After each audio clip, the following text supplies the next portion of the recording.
All right, so let's talk about Nevada real quick. You can see my cat Remy in the background chilling. If he decides to wake up and join us, we include him. If not, you stuck with me, which is cool. It's not the worst thing in the world. Now let's get to it. All right, so Bernie Sanders had a crushing victory in Nevada. He won by almost 30 points, and it was really fueled by his support among Latino voters. He won 51% of Latino vote, which is excellent. I think people knew he was going to do well among Latinos because that's what the polling been showing.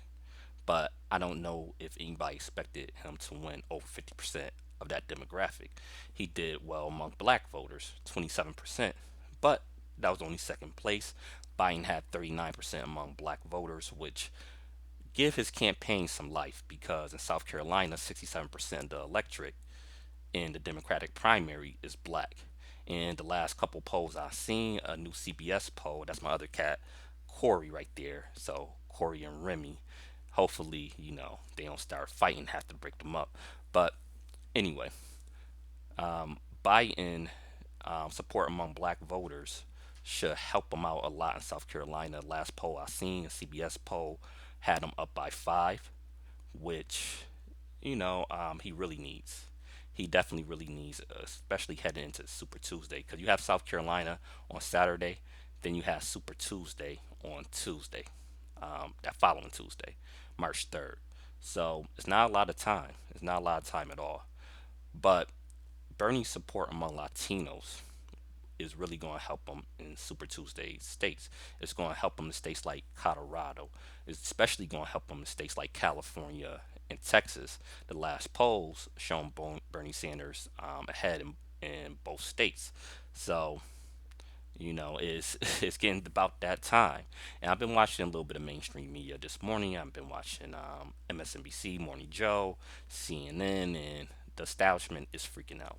They are completely freaking out. They bringing up stuff like, well, Bernie said nice things about Castro in the past, and this is going to lose Florida. Let me tell you something. Democrats most likely was going to lose Florida anyway. Among swing states, Florida, I think, have the highest approval rating for Trump amongst all the swing states. Last poll I seen in Florida, Trump was had over a 50% approval rating in Florida. So no matter who the Democratic nominee is, they're going to struggle in Florida specifically. So I'm not too worried about that. Bernie bring unique challenges and unique opportunities.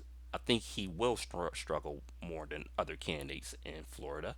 I think he will struggle more than other candidates in states like Virginia, for instance. I think he still can win Virginia, but remember, Virginia was fairly close between Hillary and Trump in 2016.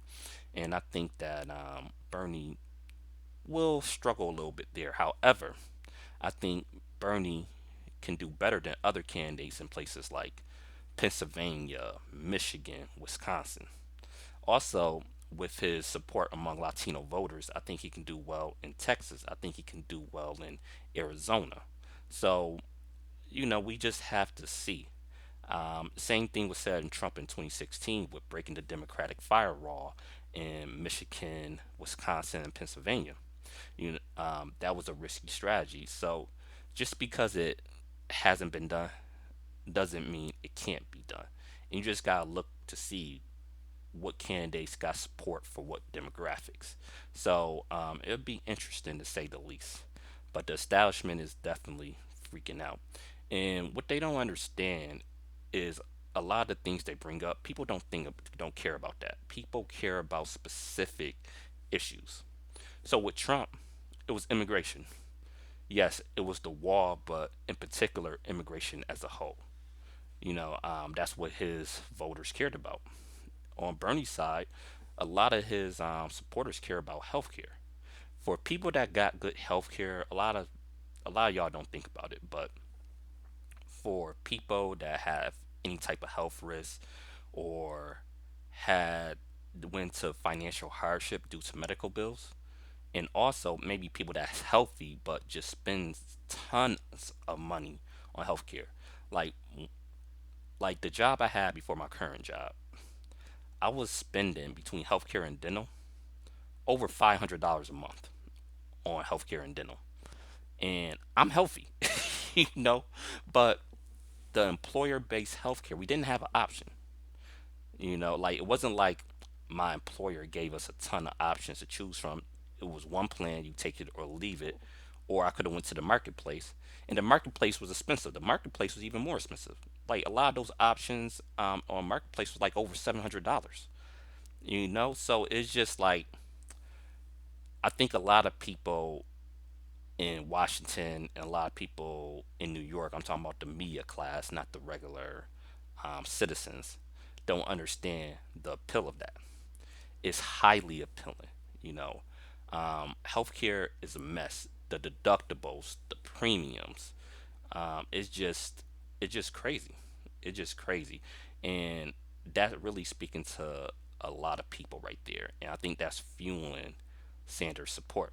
I think Sanders would have the nomination wrapped up if he didn't stumble out the gate with the reparations question when he had that CNN town hall. A lot of people don't remember, but when he first announced, he had a CNN town hall, and he was asked about reparation, and he gave a horrible answer. I was highly critical of him, and he deserved to be criticized. To Bernie credit, he has improved with answering specific black issues.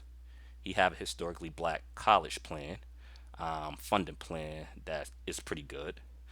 He has done a better job in explaining how a program like Medicare for All would benefit black people. Because you got to remember, a lot of black people don't trust the government for good damn reason. Is good reason why we don't trust the government. So you have to explain, okay, this universal program, how it's specifically going to help us. For example, like when the GI Bill was passed, black people was excluded. You have stuff like the Tuskegee experiment. So there's a lot of distrust there. You see with police shootings how government officials always side with the police officers. You see like with the 94 crime bill, mass incarceration, stuff like that. So it's good reasons why we don't trust a lot of government programs. So you have to explain directly to us why this will help us. I think to Bernie credit, he's been doing a better job lately in discussing that. He's been discussing how it's racism in the healthcare system and how Medicare for all will correct that. He have fell back on reparations and actually said he would support HR 40. I know for a lot of people that support reparations, that's not enough because that's just the commission, but it's the start. Reparations is going to be a long fight. So, that's an improvement at least. One of the things that I was surprised about in Nevada, I was hoping Elizabeth Warren do a little bit better. She finished in fourth place. I thought maybe her debate performance would sell her campaign a little bit more, will accelerate her campaign a little bit more, but it doesn't seem that was the case. Now, Nevada had a lot of early voting, and that may be a reason why she didn't do as well as I thought she could. But we'll see going forward. South Carolina doesn't look like a promising state for her either. So I just don't know where she goes from here. I don't know what state she wins.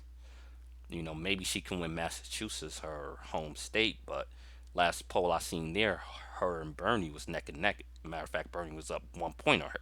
So I don't know. A lot of these candidates, Amy Klobuchar, she doesn't have a path for the victory.